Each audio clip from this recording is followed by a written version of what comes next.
I'd be buried in my grave and go home to my Lord and be free. Freedom Now movement, hear me.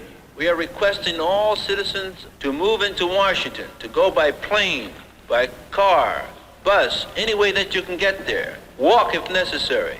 We are pushing for jobs, housing, desegregated schools. This is an urgent request. Please join.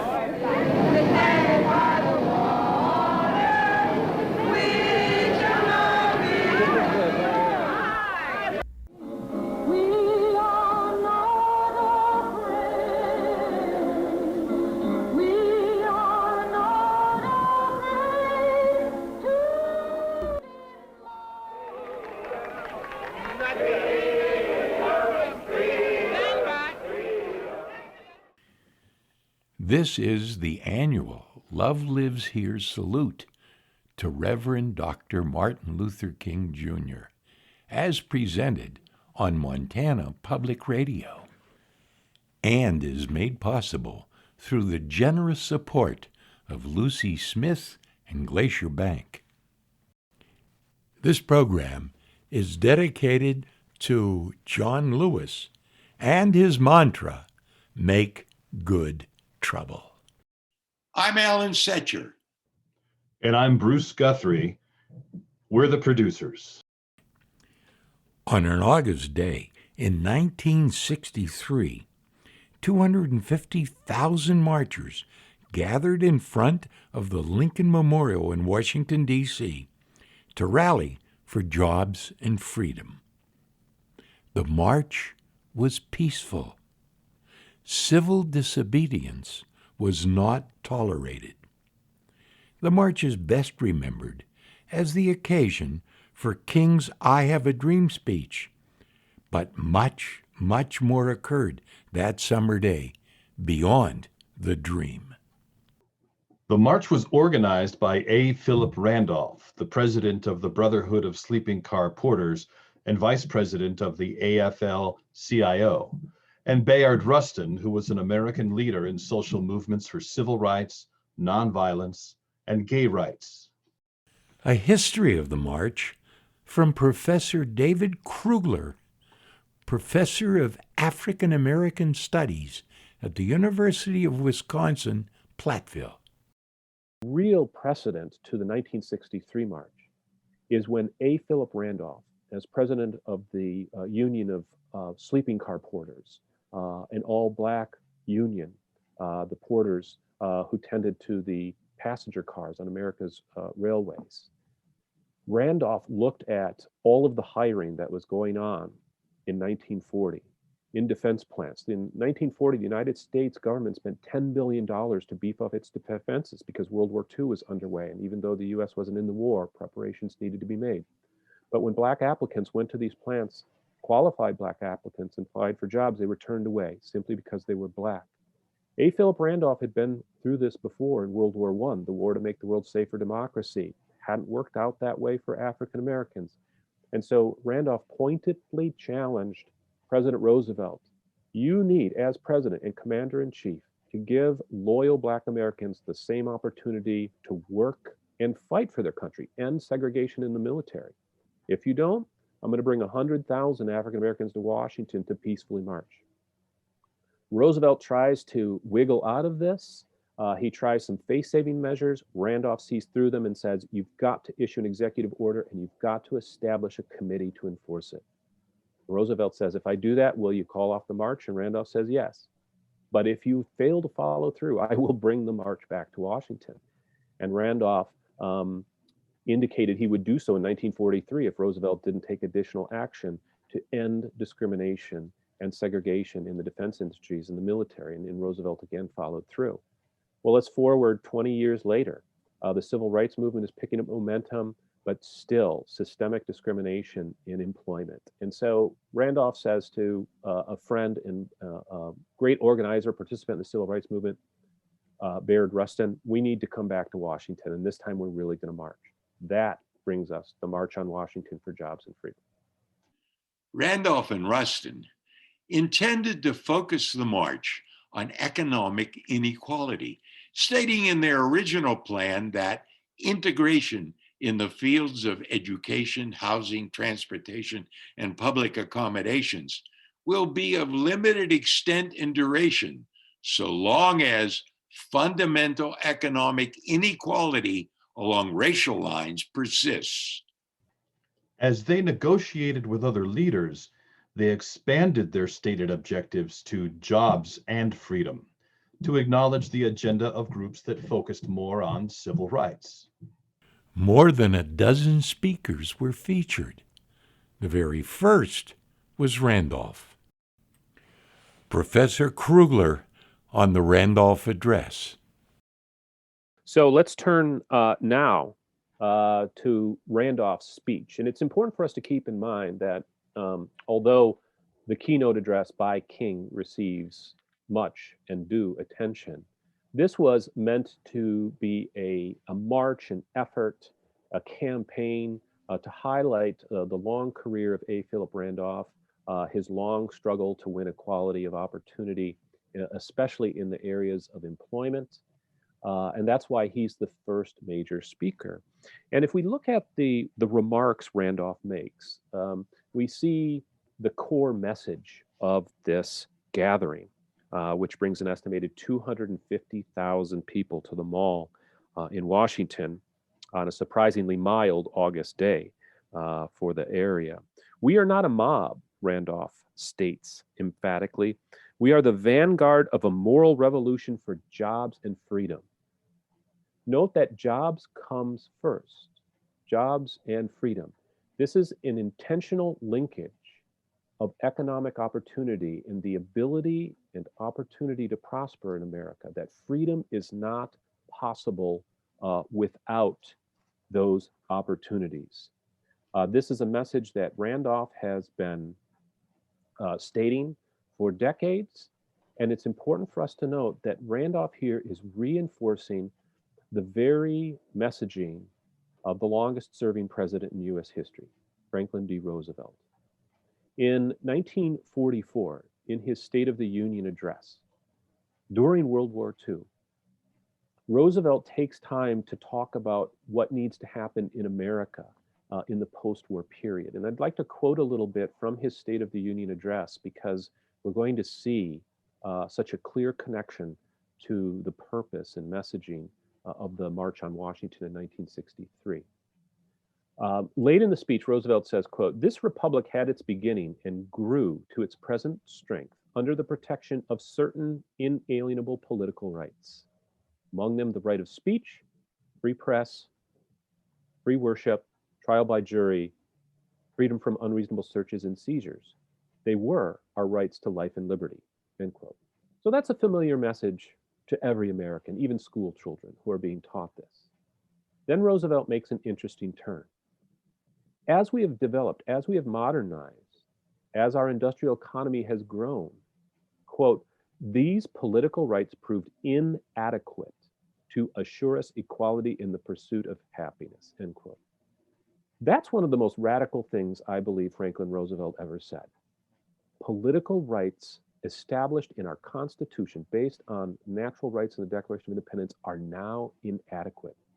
We are not able to truly pursue happiness just with these political rights.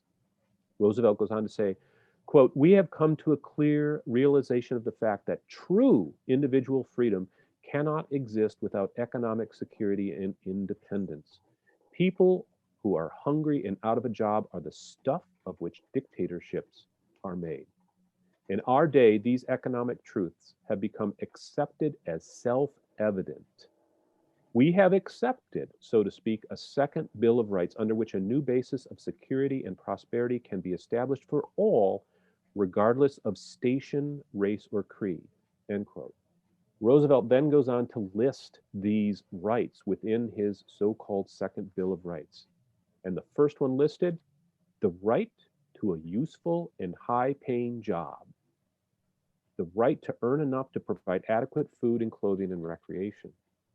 So if we come back to Randolph's speech, he is taking the Second Bill of Rights that Roosevelt had called for in 1944 and saying, we don't have that, we need it.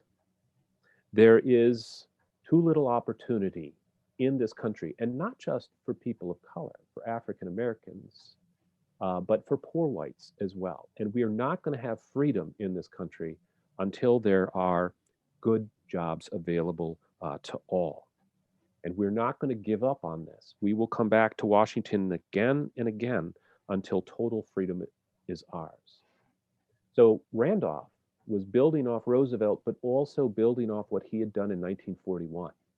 And it's interesting that the marches that weren't held in 1941 and 1943 brought tangible results, but not full results. Otherwise, there would not have been a march in 1963. A. Philip Randolph.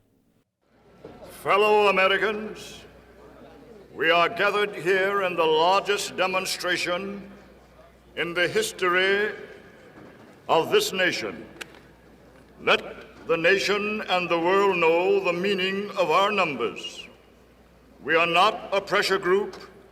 We are not an organization or a group of organizations. We are not a mob. We are the advance guard of a massive moral revolution for jobs and freedom. This revolution reverberates throughout the land, touching every city, every town, every village where black men are segregated, oppressed, and exploited. But this civil rights revolution is not confined to the Negro, nor is it confined to civil rights. For our white allies know that they cannot be free while we are not. And we know that we have no future in a society in which 6 million black and white people are unemployed and millions more living poverty. Nor is the goal of our civil rights revolution merely the passage of civil rights legislation. Yes, we want all public accommodations open to all citizens, but those accommodations will mean little to those who cannot afford to use them. We know that real freedom will require many changes in the nation's political and social philosophies and institutions. For one thing, we must destroy the notion that Mrs. Murphy's property rights include the right to humiliate me because of the color of my skin. The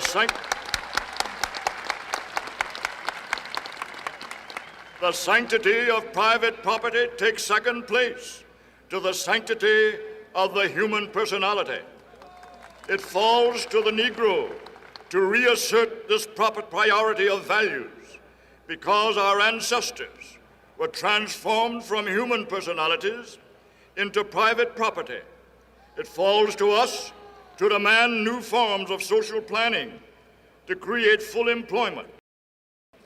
We here today are under the first wave. When we leave, it will be to carry on the civil rights revolution home with us into every nook and cranny of the land. And we shall return again and again to Washington in every growing numbers until total freedom is ours.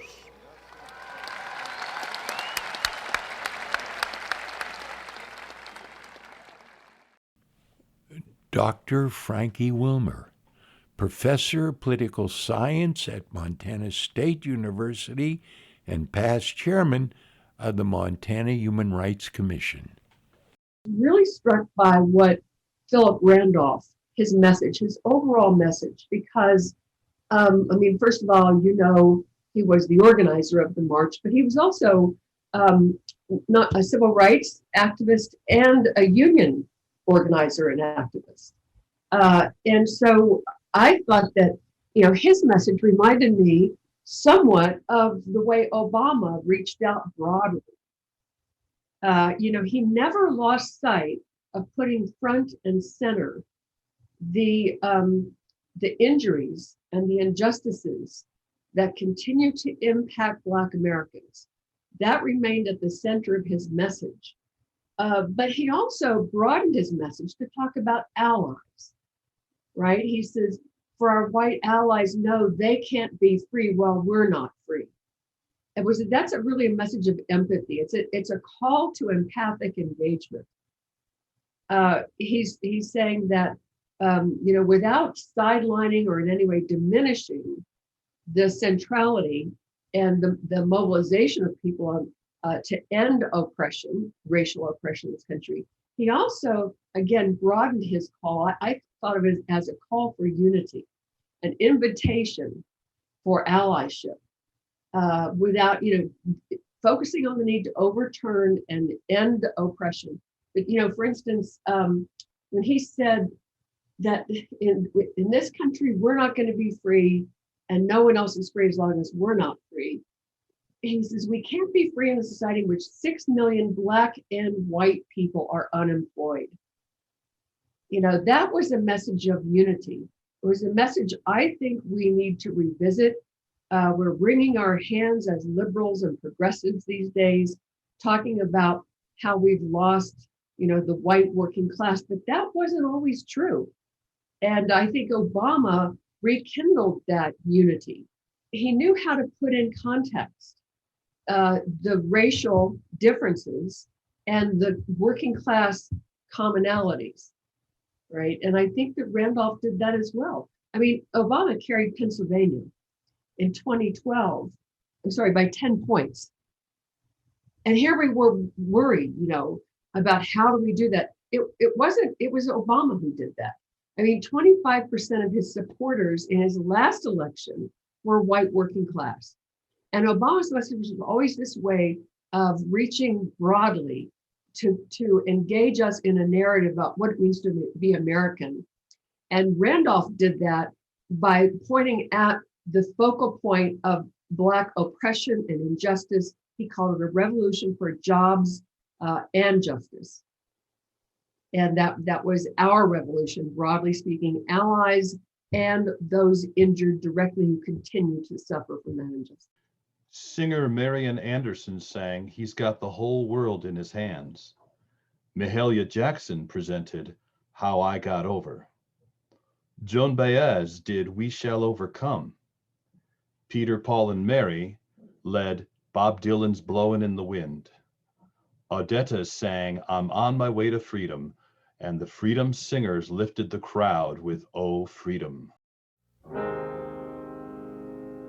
He's got the whole world in his hands. He's got the big round world in his hands. He's got the wide world in his hands. He's got the whole world in his hands. He's got the wind and rain in his hands. He's got the sun and the moon right in his hands. He's got the wind and rain in his hands. He's got the whole world in his hands. He's got that gambling man in his hands. He's got that lying man in his hands. He's got the crap shooting man right in his hands. He's got the whole world in his hands. Professor Krugler. Let's talk about John Lewis, who was 23 years old, the youngest member of the varied program invited to speak. He was chair of the Student Nonviolent Coordinating Committee, which had been founded just a few years before out of the activism to desegregate Nashville and other cities. Lewis came to Washington prepared to deliver a fiery speech. Now, if you listen to the remarks he gives, you say, well, that sounds like he gave that fiery, impassioned speech. He talks about how we will not stop, how we are going to do everything necessary to end segregation, racism, racial violence, hatred.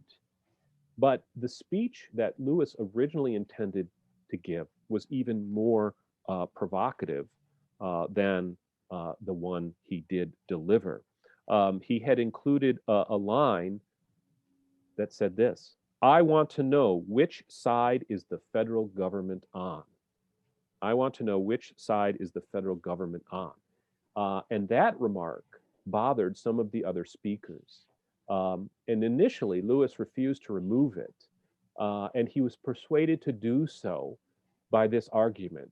He was told, look, this is A. Philip Randolph's moment. He has worked all his life to bring us to this point. Don't distract from that. You're right. We need to ask this question and press it. Which side is the federal government on? But now is not the time. And so Lewis reluctantly agreed to remove that line. There was another reference he was going to make to Sherman's march across the South at the end of the Civil War. He was going to say, we're going to, sweep across the South like Sherman to eradicate racism. And he was asked to remove that. And he did. And I think if you look at John Lewis's amazing long life and all of his successes and accomplishments, I think while all his life he understood in the moment why it was necessary to remove that rhetoric, I think he also regretted it. We are tired. We are tired of being beaten by policemen. We're tired of seeing our people locked up in jail over and over again. And then you holler, be patient. How long can we be patient? We want our freedom, and we want it now.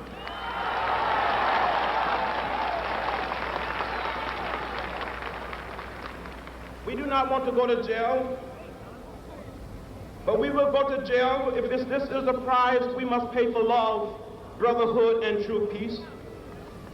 I appeal to all of you to get in this great revolution that is sweeping this nation. Get in and stay in the streets of every city, every village and hamlet of this nation until true freedom comes, until the revolution of 1776 is complete. We must get in this revolution and complete the revolution. For in the Delta of Mississippi, in Southwest Georgia, in the Black Belt of Alabama, in Harlem, in Chicago, Detroit, Philadelphia, and all over this nation, the black masses are on the march for jobs and freedom.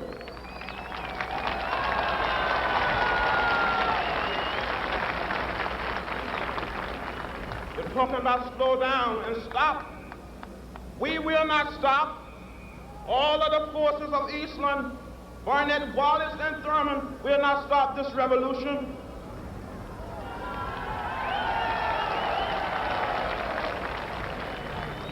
Those who have said be patient and wait, we must say that we cannot be patient. We do not want our freedom gradually, but we want to be free now.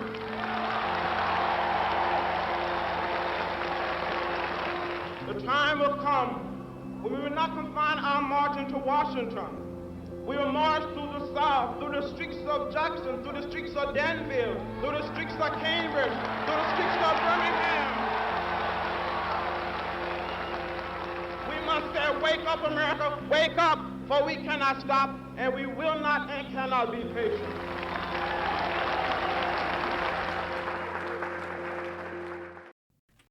Lewis went on to make good trouble and became one of the giants of the civil rights movement and of American politics. Here he is at a commencement speech at Emory University. It was many, many years ago when we would visit the little town of Troy, visit Montgomery, visit Tuskegee, visit Birmingham. I saw those signs that said white men, colored men, white women, colored women, white waiting, colored waiting. I would come home and ask my mother, my father, my grandparents, my great-grandparents, why? And they would say, that's the way it is. Don't get in the way. Don't get in trouble. But one day in 1955, 15 years old, in the 10th grade, I heard about Rosa Parks. I heard the words of Martin Luther King Jr. on our radio. 1957, I met Rosa Parks at the age of 17. In 1958, at the age of 18, I met Martin Luther King Jr., and these two individuals inspired me to get in the way, to get in trouble. So I come here to say to you this morning, on this beautiful campus, with your great education, you must find a way to get in the way. You must find a way to get in trouble, good trouble, necessary trouble.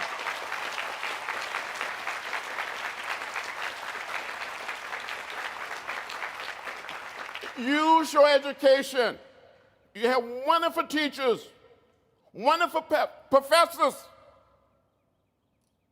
researchers. Use what you have. Use your learning. Use your tools to help make our country and make our world a better place where no one will be left out or left behind. You can do it, and you must do it. It is your time.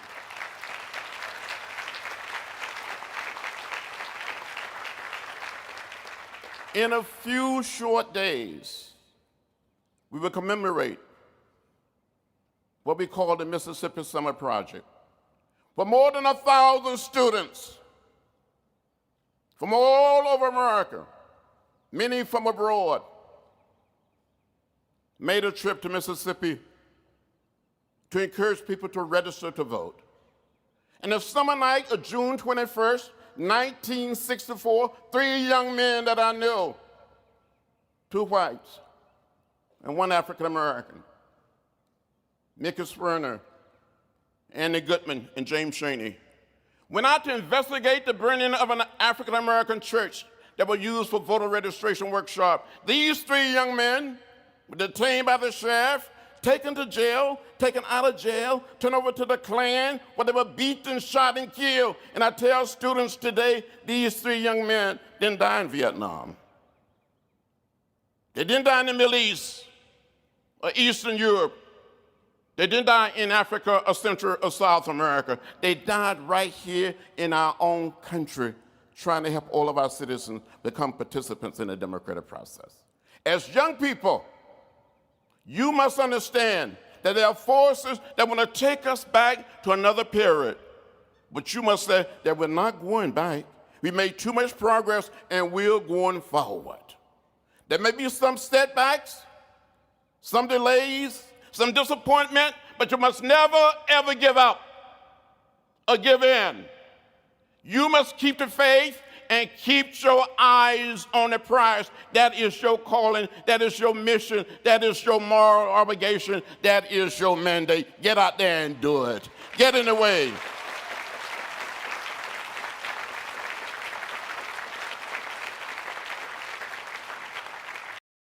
It doesn't make sense that we live in a country, we live in a society where more than 12 million people are living in the shadow, living in fear. That is not right, that is not fair, and that is not just. And you must get in the way and find a way to make a way out of no way. The wind may blow, the thunder may roll, the lightning may flash, and the rain may beat on our house. Call it a house of Emory. Call it a house of Georgia or Alabama or New York. Call it a house of Europe. Call it a house of Africa. Call it a house of Asia or Central or South America. Call it a house of the Middle East. We all live in the same house. And it doesn't matter whether we are black or white, Latino, Asian American, or Native American. It doesn't matter whether we're straight or gay. We are one people. We are one family. We all live in the same house. Be bold. Be courageous. Stand up. Speak out, and find a way to create the beloved community, the beloved world, a world of peace, a world that recognizes the dignity of all humankind. Never become bitter. Never become hostile. Never hate. Live in peace. We are one. One people and one love. Thank you very much. A response from civil rights activist Samantha Francine. Samantha achieved notoriety recently when standing up to a racist in Whitefish, Montana. During his Emory University speech, he talked about how growing up, he was told that this is the way that it is. Don't get in trouble. You know, being a woman of color and being told the same things growing up, I really felt that in my soul. But after he was so heavily influenced by Dr. King, hearing that speech again put so much into perspective for me, you know, as a woman of color who's had so many things happen here, and I was told the same things, to sit back and let it go, you know, don't say anything, don't rock the boat. I've learned so much over the last few years by these such influential people. And, you know, I think we all know the phrase get in good trouble. And I think that just speaks volumes to who he was and the influence that he had from Dr. King. You know, there is necessary trouble. And sometimes we have to speak up for the little guy. We have to protect somebody, even if we don't understand their story. But we have to do it with grace and compassion. And I think these two men showed that in their everyday lives, and in the power and the influence that they've shown the whole world. And they did it with never having to hate, never having to be hostile. You know, he talks about making a way out of no way. And sometimes the first thing we have to do is just step up and speak out, use our voice for good, use our influence for good. When you're given a platform like that, you have two choices. You can help people find their grace and power, or you can keep sitting back and letting the world happen. And these men did not. They gave their lives and their soul and their spirit to the work. And I think that speaks volumes, and the message is there, and it's so very clear. So as we move into this new year and we honor Dr. King, 2020 was a year of eye-opening for us in this country and in this community. And I think as we sit on this day and we think about all of the things that those men and women have done for us to get to this point, and we are thankful for how far we've come, but we get to acknowledge too today how far we still have to go. And I think if we look at that with hope and grace, it's not a burden, but a beautiful gift. We get to work together to create a better world for us and our children and their children's children. We are still fighting this fight, but I believe wholeheartedly doing it with peace and grace and courage is the way to do it. And with these examples and these men and women who have so graciously gone before us to set the stage, I think we have the opportunity to do something beautiful and unique. And so today, as we honor Dr. King and the influence he's had on so many, I hope that tomorrow and the next day and the next day, we think about these men and women who've changed the way that we see the world. We continue to be part of it. A reminiscence and comment from Eldina Bear Don't Walk, chair of the Montana Human Rights Network. But my mom believed that we should all spend a summer in Washington, D.C. And so all of her kids did internships in college in D.C. And I was in a program called the Minority Leaders Fellowship Program. And we had to go have lunch one day in the rotunda, and we sat down, and a gentleman sat down next to me at my table. And I didn't really know who he was. He introduced himself. He told us where he was from, that he was a congressman. And it was only much later that I realized I had just had lunch with John Lewis. And he didn't talk much about himself. He was very interested in what the students were doing. He was very interested in, the path of education that we were pursuing. The John Lewis keynote speech at Emory, he starts talking about how he remembers being discriminated against, and he remembers his parents telling him, don't get in the way and don't get in trouble. And as a young Native girl growing up in Montana, I remember the first time I didn't get served in a restaurant. I was 5 years old. I was with my dad. We never talked about it. And even though my father was a lawyer, I think there were often times I got the message from my parents, don't get in the way, don't get in trouble, because there were real consequences for tribal people, for your family, for your economy if you got in trouble. Certainly you didn't get in trouble in school. You didn't you didn't question too many people. But growing up, as you grow into yourself, I realized my parents were good trouble, and they were necessary trouble. My father was a lawyer. He was the first lawyer in our family, but he was also one of the first lawyers in his generation. And my mother, who was a force to be reckoned with all on her own, was a leader in American Indian healthcare. And so when John Lewis says you can do it and you must do it, I think that those are implicit things in our tribal communities, and especially in my generation of people. My parents graduated in the 60s. They went to college and had a family in the 70s during the American Indian, the AIM movement. And I said to them, one time, why weren't you a part of that? And their response really was, in John Lewis's words, we were all living in the same house, but they were all doing different things. My dad was lawyering. He was creating a court.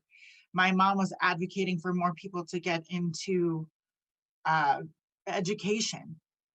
So what I realized from them, and what John Lewis, I think, puts very succinctly, is that we all have a part, but we have to do it, and we must do it, and we must keep moving it forward, because we all live in the same house. There is good trouble and there is necessary trouble. And I like the part where he talks about, maybe not necessarily in this speech, but that you couldn't be a part of his gig if you didn't have bail money, if you didn't believe in peaceful protest. Like, he had some rules. And I think in everybody's house, there are rules that you have to live by, but you still have to participate. We're all in it together, and we all have something that we can give. And just because the way I might pursue social justice isn't the way you would, it may all get us to the same end. It may all get us to where we're going, and that is a more just, fair, equitable place for all of us to live in.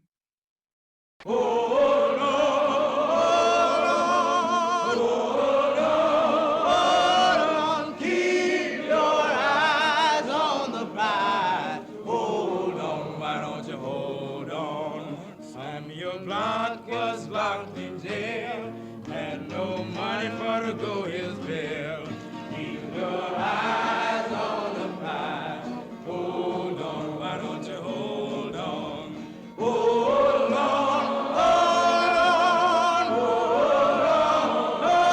on. Keep your eyes on the prize. Hold on, why don't you hold on? Well, Barnett, don't you know? Mississippi is the next to go. Keep your eyes on the prize. Hold on, why don't you hold on? Hold on, hold on. Keep your eyes on the prize. Hold on, why don't you hold on? A number of clergy were on the platform, including Archbishop Patrick O'Boyle of Washington, D.C., who gave the opening invocation, and three prominent speakers: Dr. Eugene Carson Blake of the National Council of Churches in Christ, Rabbi Joachim Prince of the American Jewish Congress, and Matthew Ammann, the National Catholic Conference for Interracial Justice. Dr. Blake. For many years now, the National Council of Churches and most of its constituent communions have said all the right things about civil rights. But as of August 28, 1963, we have achieved neither a non-segregated church nor a non-segregated society. And it is partly because the churches of America have failed to put their own houses in order that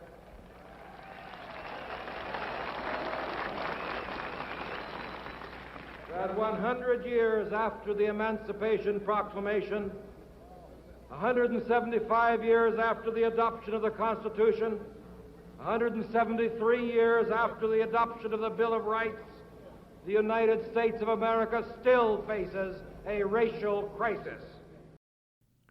Rabbi Joachim Prince. When I was the rabbi of the Jewish community in Berlin under the Hitler regime, I learned many things. The most important thing that I learned in my life And under those tragic circumstances, is that bigotry and hatred are not the most urgent problems. The most urgent, the most disgraceful, the most shameful, and the most tragic problem is silence. Matthew Amon. Where is a man, white or Negro, whose heart has not been touched by the revelation in the past few months of racial sores among the people of our country? We are gathered a long 100 years after Lincoln declared slavery at an end in the United States. Yet slavery is all too close to us as we demonstrate for equality and freedom today. Reverend David Romerheim, retired, Whitefish, Montana. They gave me some things to go on in terms of relearning what it means to be a white person and a leader, and a person trying to continue the mess and mess out and get messy with the issue of race and racism. The first was Dr. Blake challenging the church, which I've been living with for 68 years, to get your house in order. I lived in a white church and I need to get that house in order. And it's been a career in which I try to do that, but the house is still messy. The second is Rabbi reminded me of the power of silence. And that is really not an artistic word. It is a strategic word. As long as we're silent, we cannot weave ourselves through this predicament. And the third is nobody is touched or untouched by the fact of racism. And that needs to be going through the entire country, inspired by the Black Lives Matter movement now, but continually inspired by leaders who remind ourselves that racism is our original sin, as what we've been saying for many, many years. But in these leaders, there's a powerful understanding that they have. When white folks like me, have a place of power, that sometimes I think I can fix it. I can fix economic catastrophe. I can fix environmental ecocide. I can fix a Native American silence or amnesia with the Native community. But, I can't. I can't until I learn how to live with the pain of this American form of apartheid we call Jim Crow. Economic apartheid, environmental apartheid, social apartheid. But this, if I want to try to fix it, I can't until I remember that I have to feel the pain. And when I do, it takes away my ability to fix it and gives me an ability to engage in the process of healing. I can't fix, but I know that the process of healing will happen the more I understand that I've been trained to think Black people don't feel as much pain as I do. And I've been trained, and I notice always when talking to Black folks, they have a great sense of humor. They laugh at me. They laugh at my ignorance, but they will never stop at sharing their pain with me. So that's how I respond, that if the church particularly wants to get its house in order, it has to start by feeling the pain. Professor Krugler. So let's take a look at the remarks delivered as part of the program before King spoke. in Washington from the Rabbi Joachim Prince, who was then the president of the American Jewish Congress. A German, he had lived in Berlin after Hitler and the Nazis came to power and demolished what remained of German democracy. Now, here was a man who knew full on what bigotry and hatred looked like and what it could lead to. So that makes the power of his next remark all the more attention grabbing and requires us to think long and hard about it. Bigotry and hatred, Rabbi Prince said, isn't the biggest problem. Silence is. Those who see what's going on and say, I don't want to make trouble. I don't want to have the authorities come after me. It doesn't affect me directly because I'm not Jewish or Black or poor or Mexican or Native American. Not my problem. Well, this was a message that King delivered again and again.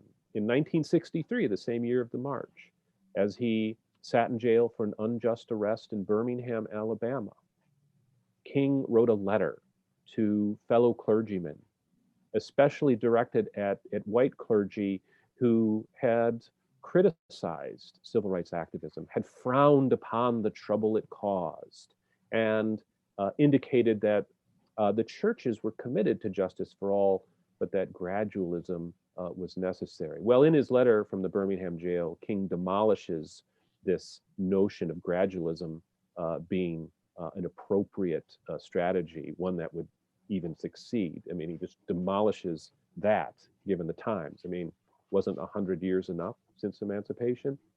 But the other important message delivered in that letter is when King says, I am beginning to believe that the greatest enemy of African Americans and of civil rights are not the haters. It's not those who attack us. It's not the Ku Klux Klan. It's the whites who remain passive and silent, who accept a defective democracy, one that does not fulfill its principles because it's there for them. Those are our greatest enemies. And so through the words of the Rabbi Joachim Prince, we have this connection back to one of the most horrifying episode in 20th century history, the Holocaust and Nazism.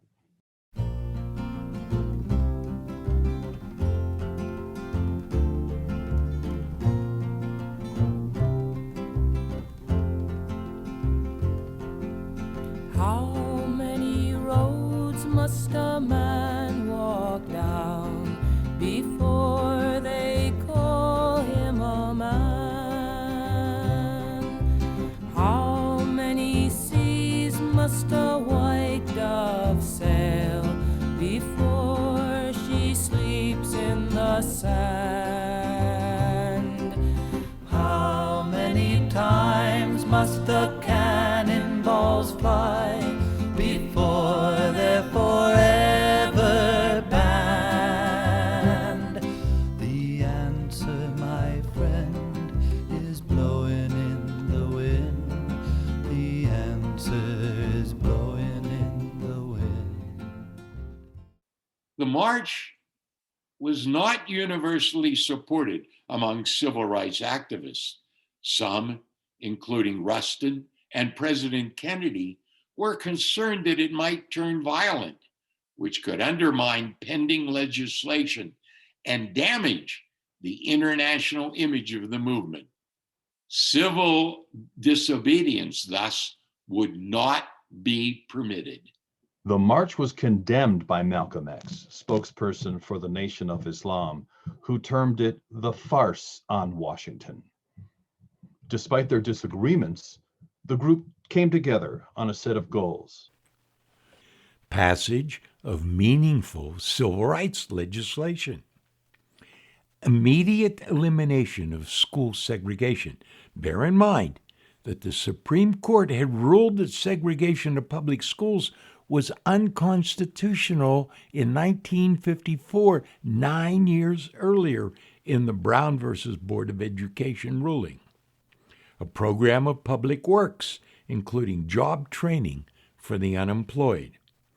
A federal law prohibiting discrimination in public or private hiring.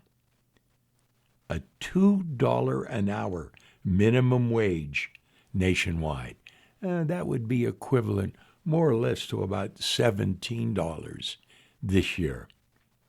And finally, withholding federal funds from programs that tolerate discrimination.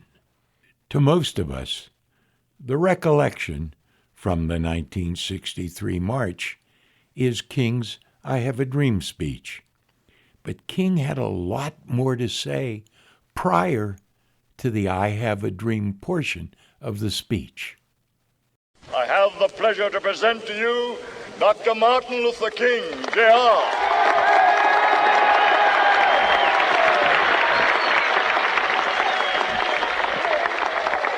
I am happy to join with you today in what will go down in history as the greatest demonstration for freedom in the history of our nation.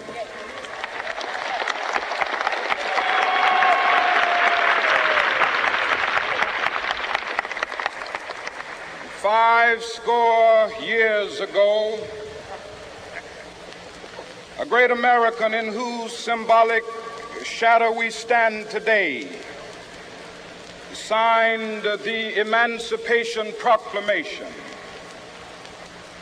This momentous decree came as a great beacon light of hope to millions of Negro slaves who had been seared in the flames of withering injustice. It came as a joyous daybreak to end the long night of their captivity. But 100 years later, the Negro still is not free.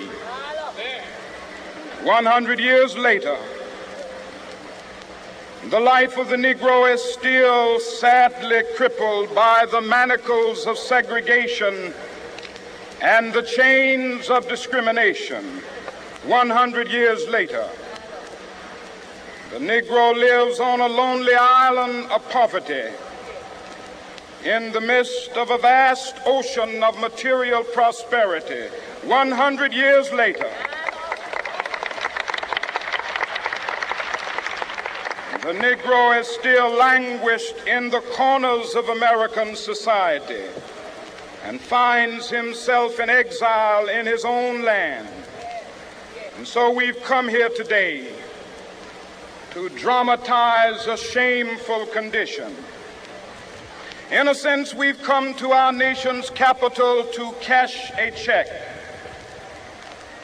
When the architects of our republic wrote the magnificent words of the Constitution and the Declaration of Independence, they were signing a promissory note to which every American was to fall heir. This note was a promise that all men, yes, black men as well as white men, would be guaranteed the unalienable rights of life, liberty, and the pursuit of happiness. It is obvious today that America has defaulted on this promissory note insofar as her citizens of color are concerned. Instead of honoring this sacred obligation, America has given the Negro people a bad check, a check which has come back marked insufficient funds.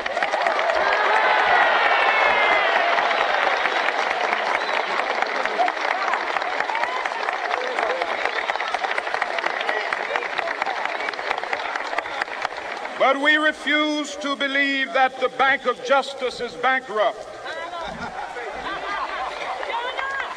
We refuse to believe that there are insufficient funds in the great vaults of opportunity of this nation. And so we've come to cash this check, a check that will give us upon demand the riches of freedom and the security of justice.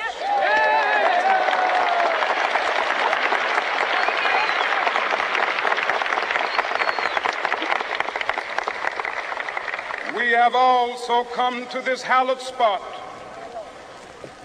to remind America of the fierce urgency of now.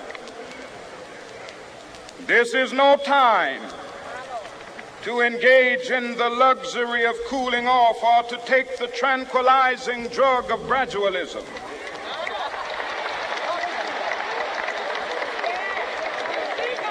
Now is the time to make real the promises of democracy.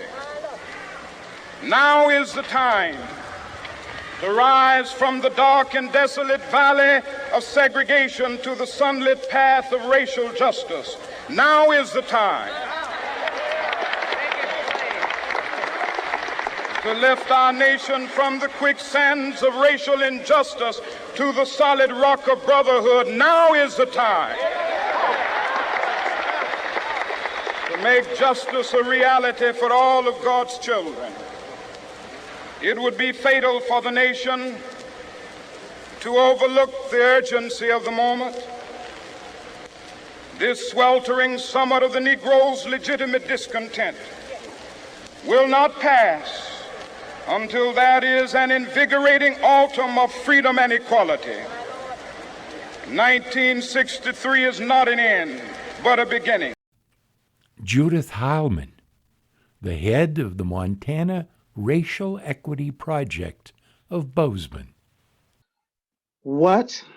The thing that I love the most, and I know that all the staff in our organization would love because we're all BIPOC staff, Black, Indigenous, and people of color, is the cash the check part of the Reverend Dr. Martin Luther King's famous March on Washington, I Have a Dream speech. But he starts out with that we're coming to cash the check that's way overdue by the federal government and the states, actually. All men were created equal, as written in the Constitution and in the Bill of Rights, and men being men and women, gender non-binary, all that stuff now, was so wrong, was so very wrong. Even the 13th Amendment itself has a clause in it where people can be arrested and convicted of crimes so easily and then put back into slavery. And that happened so much for Black people. The racial wealth gap is the result of over 400 years of enslavement for Black people in this country.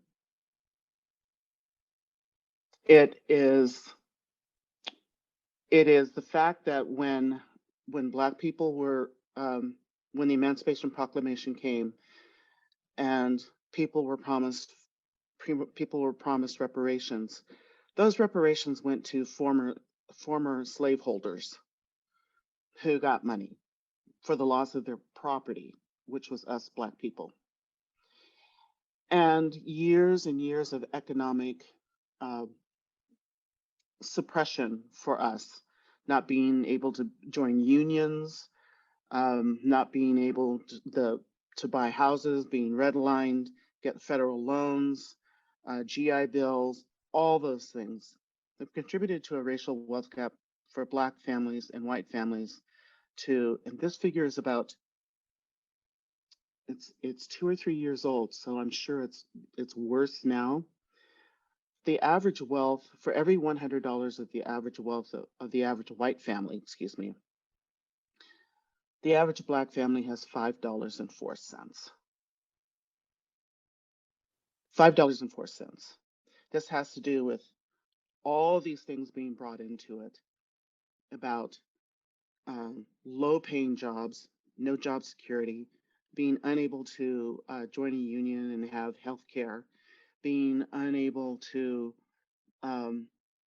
get paid equal pay for any job that somebody non-melanated had, for healthcare disparities, which killed us off and still gives us problems with our health, as far as diabetes, cancers,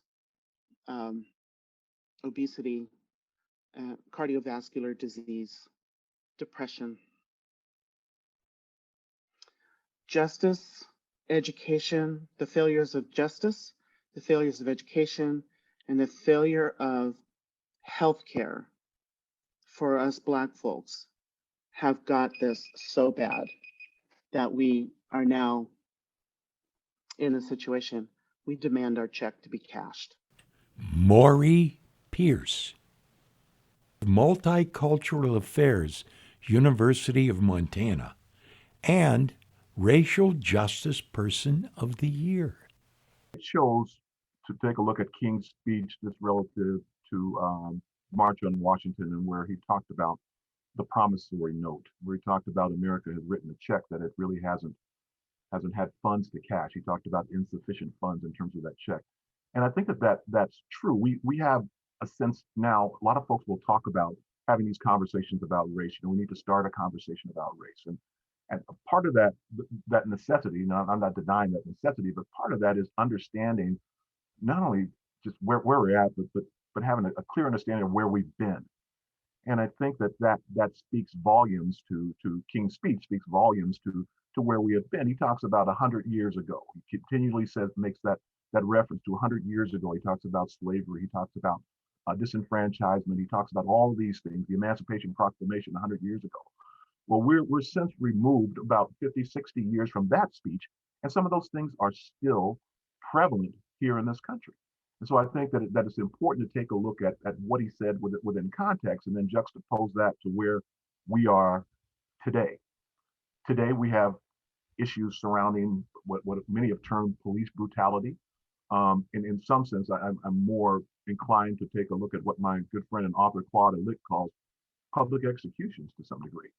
So it's not so much of being police brutality, and people will talk about, well, there's a few bad apples and things of that nature, but that has existed for some time. It started with the KKK becoming really the first police that we had in this country in years back, right after the end of slavery, and then the beginning of the Reconstruction period, where they gained a foothold in terms of being able to enforce laws that were there designed basically to keep Black people down. Those things are the things that we're still visited upon us today. King called it, a shameful condition that we exist in. There was a promise. If you think about the context of what's a check mean? A check is payment for some sort of work, or it's compensation for something that's been done. Well, in this country, during the Roosevelt administration, there was all of the public programs that were started at that time were there to benefit people, to show after the war that they were coming out of the Depression. There were all sorts of things that were going on relative to the country coming out of the throes of the Depression, and trying to do things to benefit people. Well, that was all well and good, but in many respects, those things did not trickle down, to use that terminology, to folks of color. They were denied. When we talk about redlining, the process of being able to draw a line around particular areas where you're not going to lend money to, that affected people. You talk about discrimination in terms of housing, where Levittown comes to mind, whereas basically the beginning of the American suburb. Well, there were provisionary clauses within those contracts which said that Black people aren't allowed to live here. You're not going to live here, and if you sell to somebody here, you're going to be blackballed, and all sorts of issues surrounding those levels of discrimination were there. And my point is that they're still here today. If we look at statistics today, there's an article from, I believe it was the Boston Globe, that looked at redlining and how those conditions that existed back in the late 1800s, 1900s are still here today. They're still here. They're still visited upon them.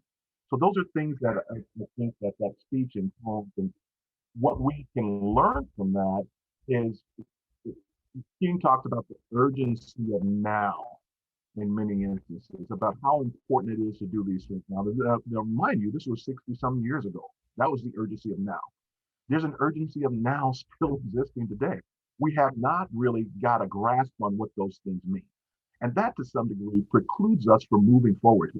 And until we recognize our past and reconciliate with those things, we're not going to move forward. We are not going. We're going to be right where we are. We're going to continually, exactly, spinning in that concentric circle, moving further and further downward, and asking the same question and denying the necessity of the answer. And from Professor Krugler. When we think about this speech, which is summarized as the I Have a Dream speech, that lulls us into thinking that King believed change and equality was inevitable, that it was on its way. You know, dreams are easy, dreams are free.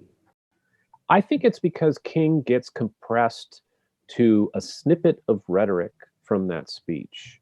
And it's so reified, it's so floated up into the stratosphere and removed from context that it just becomes a simple way to say, we had a problem, but a great American spoke to us about how we needed to change, and we did.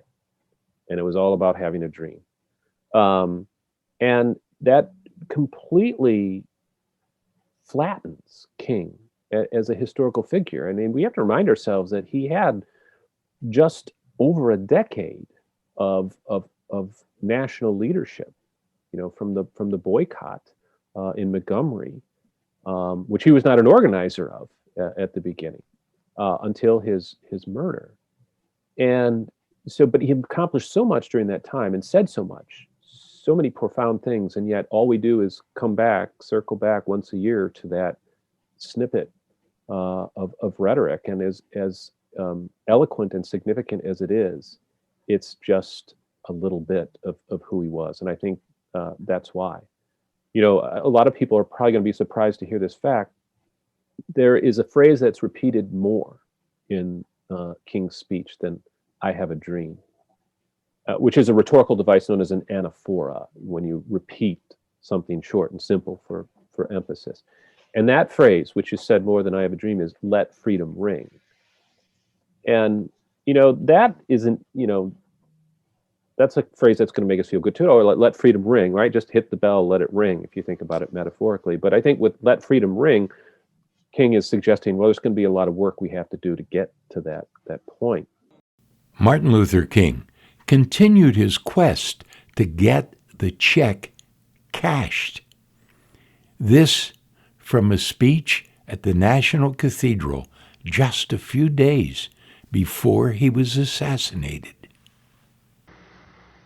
In a few weeks, some of us are coming to Washington to see if the will is still alive, or if it is alive in this nation. We're coming to Washington in a poor people's campaign. Yes, we're going to bring the tired, the poor, the huddled masses. We're going to bring those who have known long years of hurt and neglect. We're going to bring those who've come to feel that life is a long and desolate corridor with no exit sign. We're going to bring children and adults and old people, people who've never seen a doctor or a dentist in their lives. We're not coming to engage in any histrionic gesture. We're not coming to tear up Washington. We're coming to demand that the government will address itself to the problem of poverty.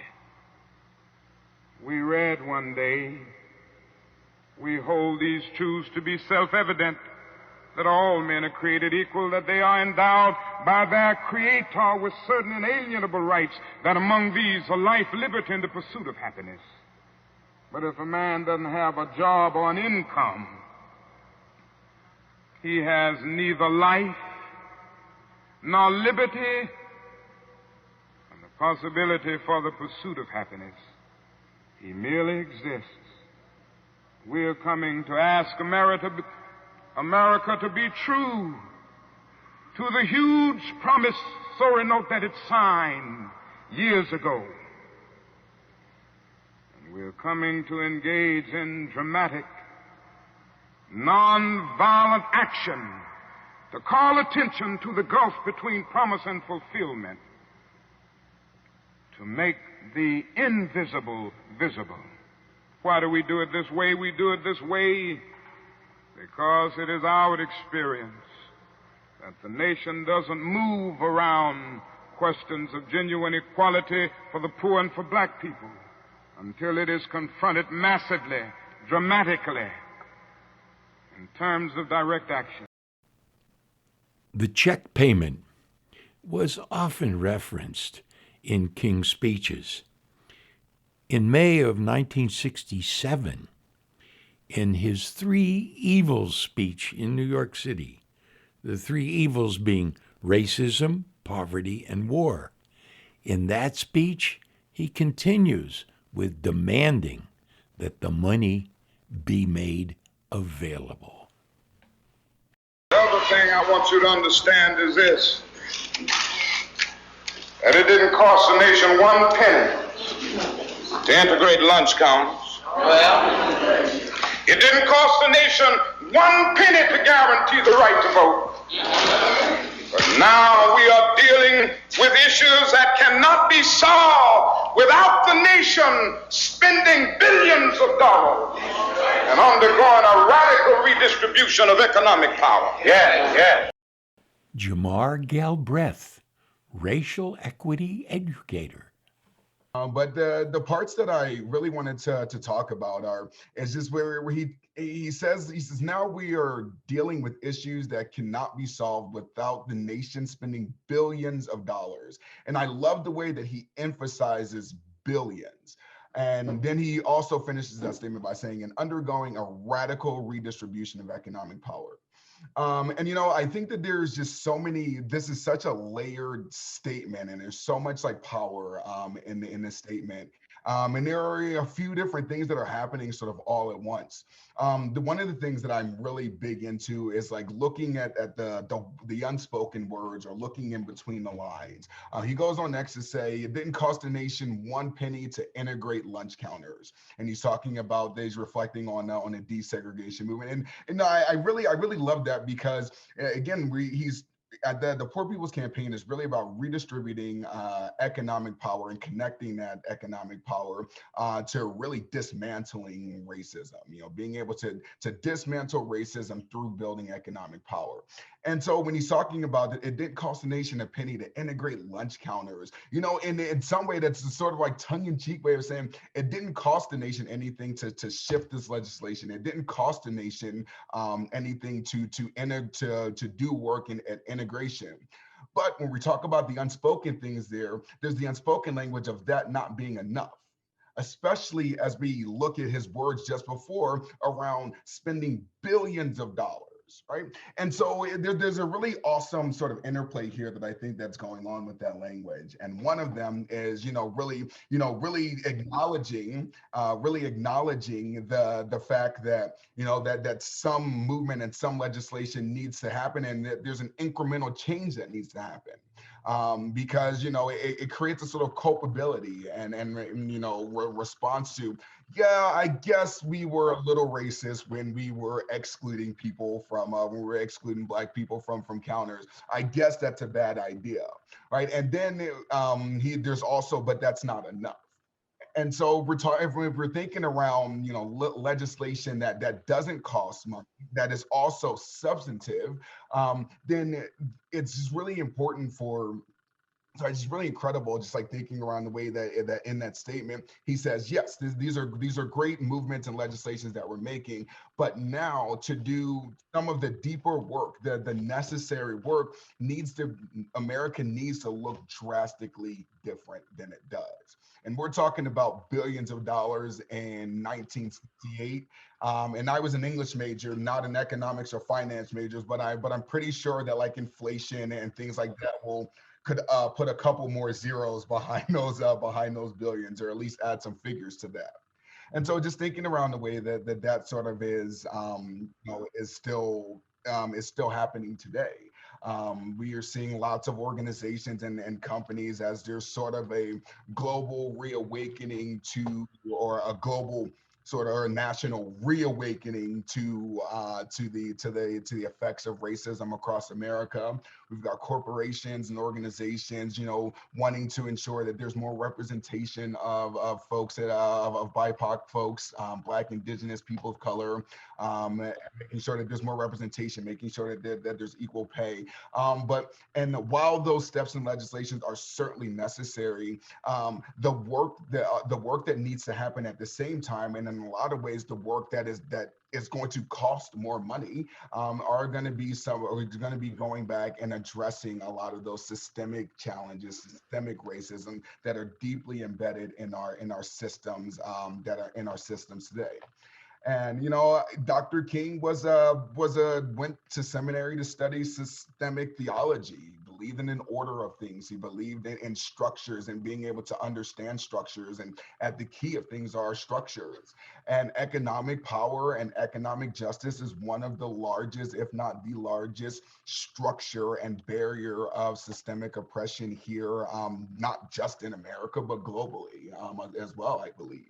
And so being able to connect that and understand that these issues take billions of dollars and billions of resources and tons of resources to address is just something I think is really powerful, and something that, the longer we take to address that, the larger that price tag becomes.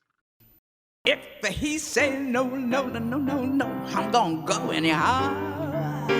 If he say no, gonna go anyhow. And if he say no, I'm going anyhow. I'm on my way. Great God, I'm on my way.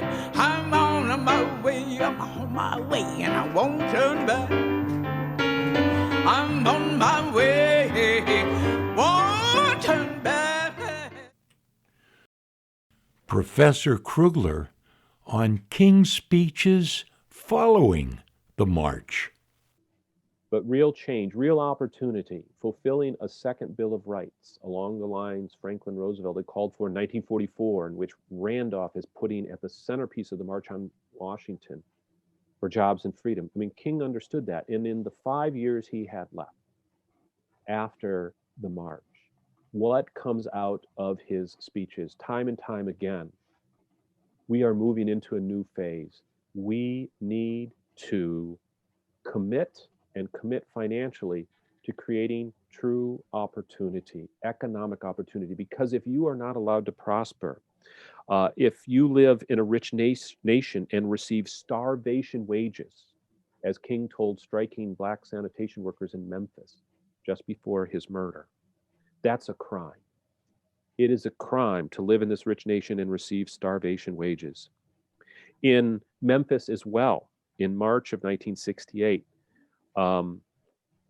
King spoke of the need for the government to do something about it. In other speeches, he says, we hold that these truths are self-evident, meaning life, liberty, and pursuit of happiness. But if a man doesn't have a decent job, he doesn't have life, liberty, or the opportunity to pursue happiness. He merely exists. That sounds an awful lot like Franklin Roosevelt. And it didn't cost us a penny to desegregate lunch counters or open up hotels, but it's going to cost us to create true economic opportunity. And by 1968, King wasn't just talking about economic opportunity for African Americans who had experienced so much structural discrimination. He was talking about poverty for whites as well. And the last major campaign he was leading was a Poor People's March on Washington for all poor people, and for pressure on the federal government to use its resources to end poverty. We have the means, King said, to bridge the gulf between the haves and have-nots, but do we have the will? That's something he said in his speech, remaining awake through a great revolution.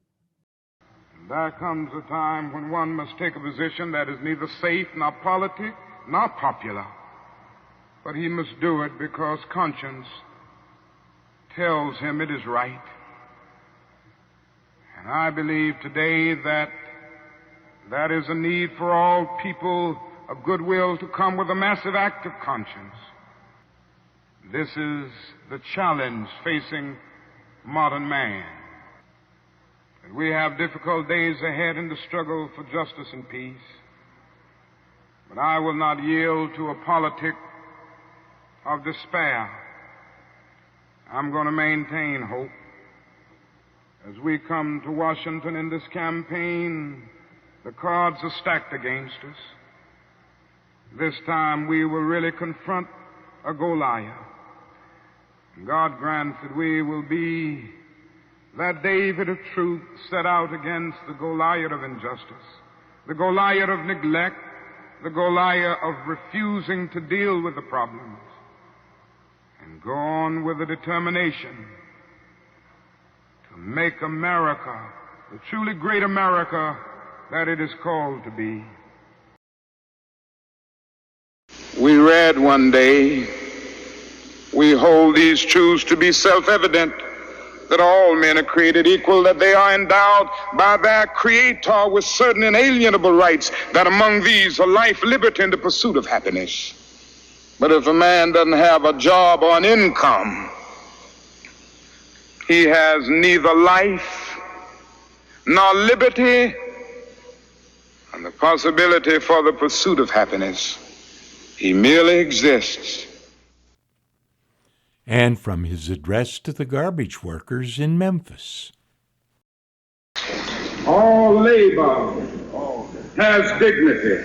Yes. But you're doing another thing.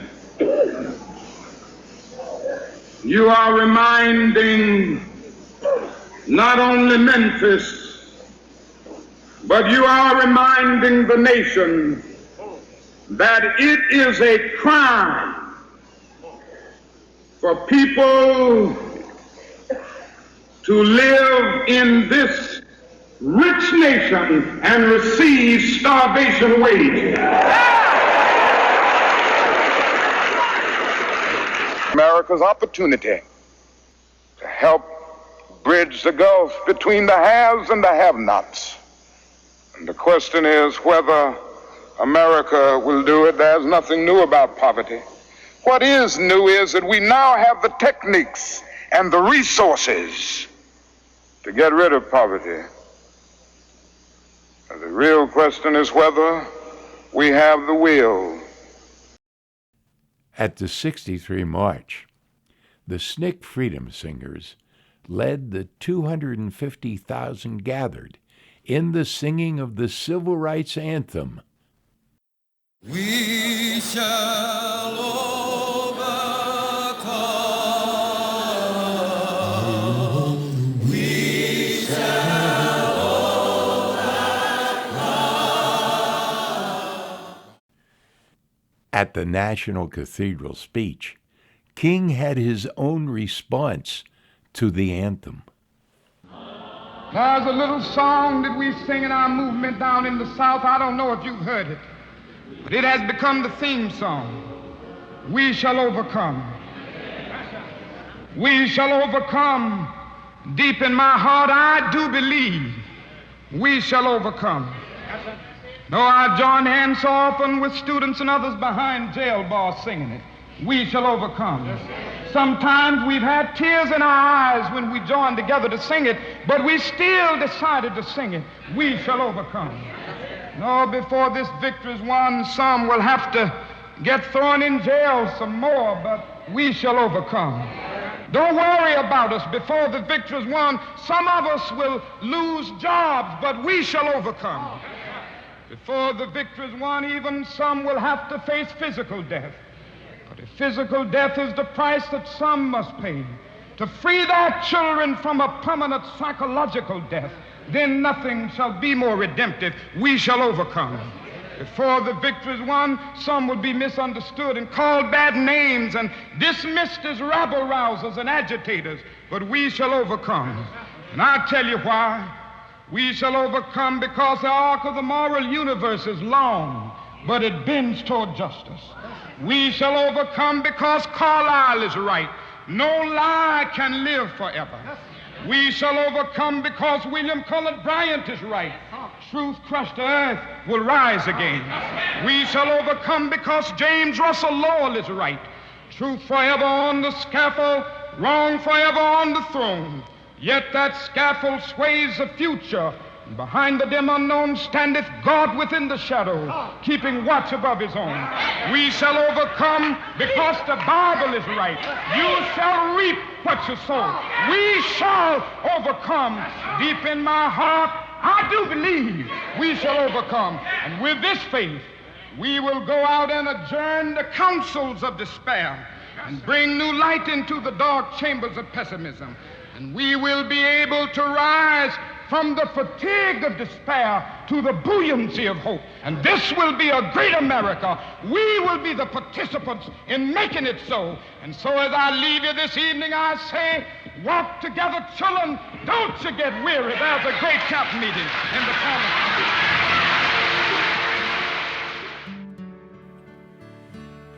And one last observation. In historical terms, Dr. King lived a short time ago, but his legacy is in danger. We run the risk of remembering him only as a safe figure who called for the human family to get along. The good news is that his legacy is in the hands of this present generation that is willing to go beyond the surface meaning of his I Have a Dream speech and wrestle with the deeper implications of what he meant when he said in that same speech, "Now is the time to make real the promises of democracy," and what was truly being demanded when he called for freedom to ring no less than 12 times. This generation is ready to embrace the great radical reformer that Dr. King was and truly understand that his dream, his vision, was for the great American experiment to continue to be a transformative light to the world, and that the United States was uniquely positioned to continue innovating in governing and economic systems for the good of humankind and the cause of freedom.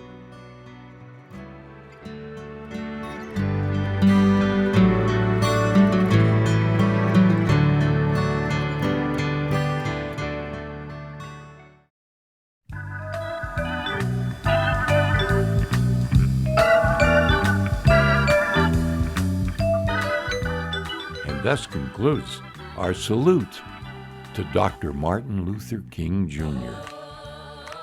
Our thanks to David Krugler, Judith Hallman, Maury Pierce, Elena Baird-Donlock, Jamar Galbraith, Reverend David Romerine, Samantha Francine, and Frankie Wilmer. Our thanks to Lucy Smith and Glacier Bank for their very generous support, to Ina Albert for her wisdom, to Sherilyn DeVries for her direction, and major thanks to Dr. Martin Luther King, John Lewis, and a whole host of others for their continued inspiration and for showing us the way. This has been a presentation of Love Lives Here in the Flathead. And for Bruce Guthrie and myself, Alan Secher, we wish to thank you for your ongoing connection to Love Lives Here and its activities. And go home to my Lord and be free.